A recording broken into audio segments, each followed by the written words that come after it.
Gaurkoa laugarren ibilaldia eta txango honetako azkena izango da.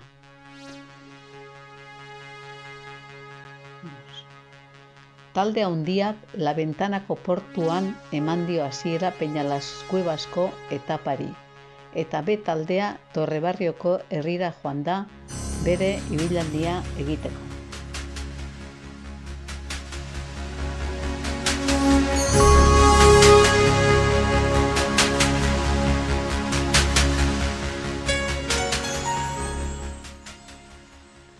Torrebarrio Babia beheko herririk handiena eta jendetsuena da. Abeltzaintza da beraien ogibide nagusia.